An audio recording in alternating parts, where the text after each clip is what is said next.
Hello बच्चों, let's read the question. The question says, mutarotation involve decimization, diastereomerization, optical resolution, or conformational inversion. So here the key concept is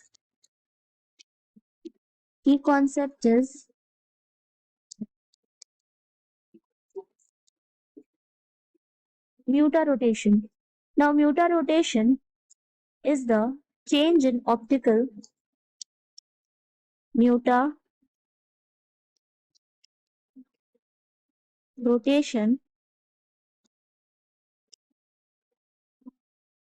is the change in optical rotation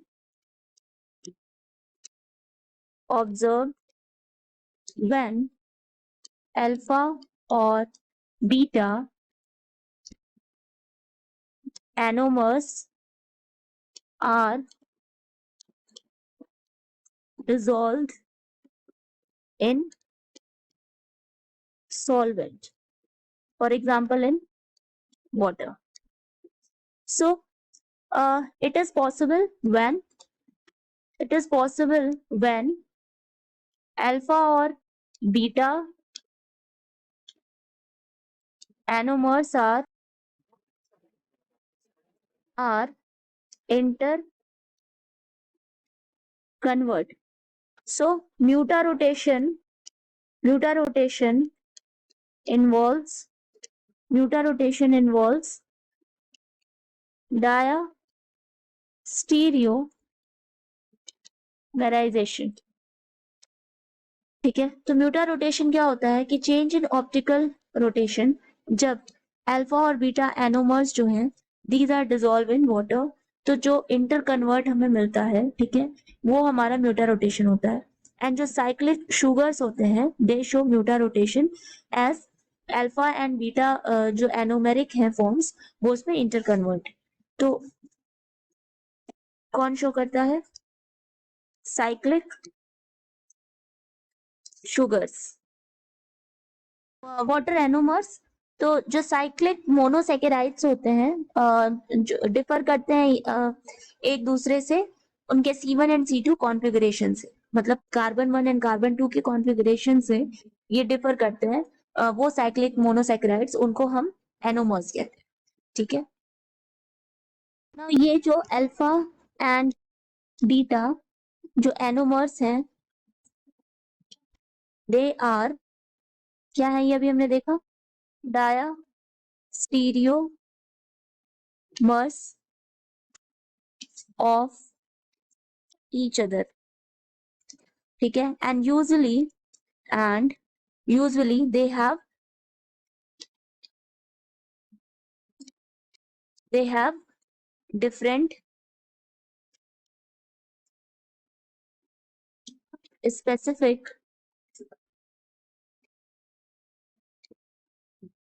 rotations. So mutarotation अगर हम देखें, ठीक है, example glucose में mutarotation का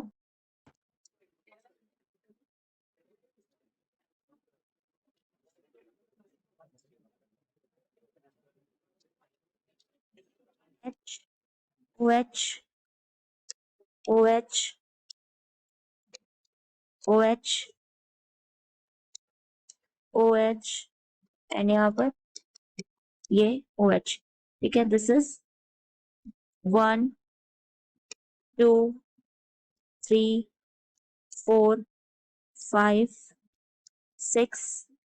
this is carbon and ये हमारा है alpha isomer. This is alpha D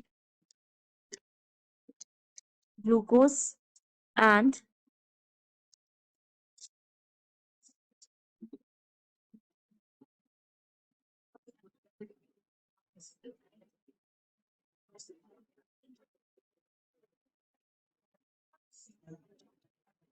OH H OH OH OH OH. 1 2 3, 4, 5 and 6. This is beta isomer or beta D glucose. So these are the इसको chair की तरह हम draw करते हैं. These are the mutarotations. ठीक है, ये हमारे म्यूटा रोटेशन हो रहा है यहाँ पर ग्लूकोज में. ठीक है, दैट इज ये साइक्लिक शुगर्स में होता है म्यूटा रोटेशन. तो ये इन्वॉल्व करता है डायस्टीरियोमराइजेशन. डायस्टीरियोमर्स क्या होते हैं?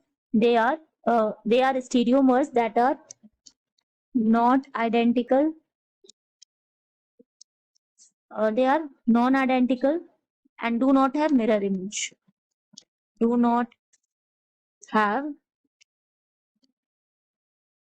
mirror image and hence they are non-superimposable. They are non-superimposable. ठीक है, तो ये हमारे डायस्टीरियोमर्स. तो यहाँ पर म्यूटा रोटेशन इन्वॉल्व डायस्टीरियोमराइजेशन. ठीक है, तो ये हमारा आंसर करेक्ट हो जाएगा. अब हम रेसिमाइजेशन देख लें. तो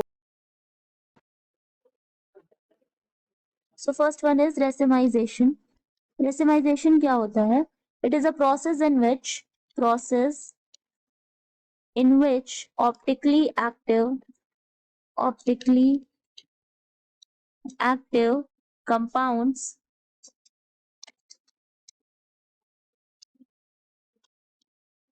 convert into an equal mixture of enantiomers with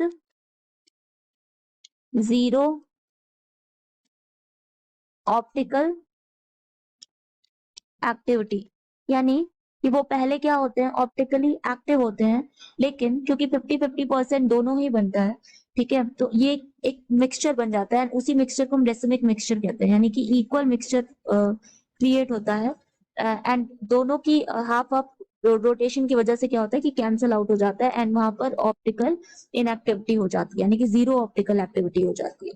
तो रेसिमिक मिक्सचर का अगर हम एग्जाम्पल देखें, CH3 H OH COOH and plus CH3 OH COOH and H. This is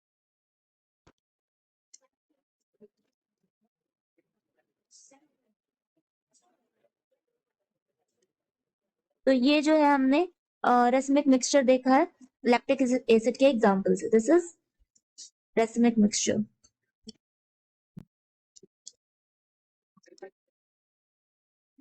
ठीक है, तो ये क्या हो जाता है? ऑप्टिकली इनएक्टिव हो जाता है. तो रेसिमाइजेशन हो गया. Next is optical resolution. Optical resolution, तो ऑप्टिकल रिजोल्यूशन क्या होता है कि is a physical resolution at which N imaging device can capture an image. तो जब कोई इमेजिंग डिवाइस जो है वो कोई इमेज कैप्चर करती है, उस फिजिकल रिजोल्यूशन को हम ऑप्टिकल रिजोल्यूशन कहते हैं. तो ये म्यूटा रोटेशन में इन्वॉल्व नहीं होता, तो ये हमारा इनकरेक्ट है. एंड रेसिमाइजेशन भी नहीं है म्यूटा रोटेशन में involve. Next is conformational inversion.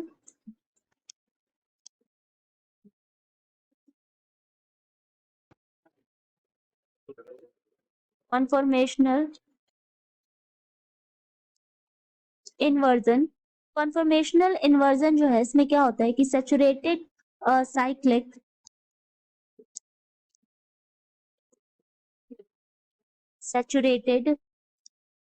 cyclic 6-membered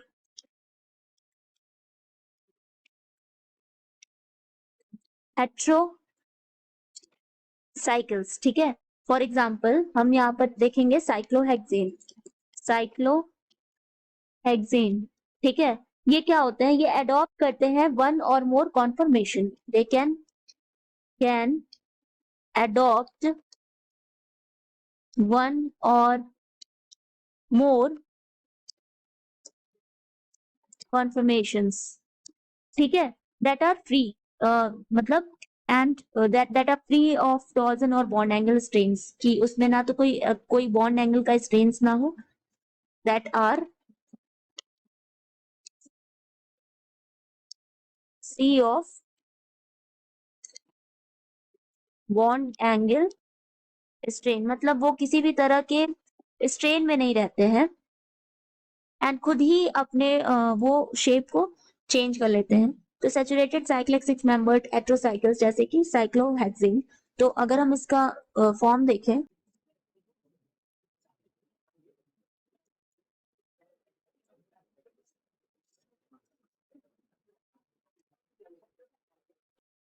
this is 1 2 3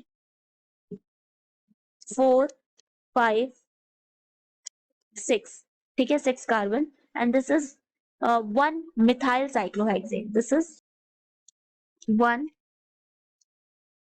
methyl cyclohexane, क्योंकि यहाँ पर मिथाइल ग्रुप लगा है, ठीक है। तो इसके शेप को समझने के लिए इसकी फ्लिपिंग, मतलब यहाँ क्या होती है, फ्लिप होती है, एक्चुअली ये चेयर स्ट्रक्चर है, तो इसकी फ्लिपिंग को समझने के लिए हमने एक मिथाइल ग्रुप लिया हुआ है। तो 1 मिथाइल साइक्लोहेक्सेन जब फ्लिपिंग होगी तो ये हो जाएगा,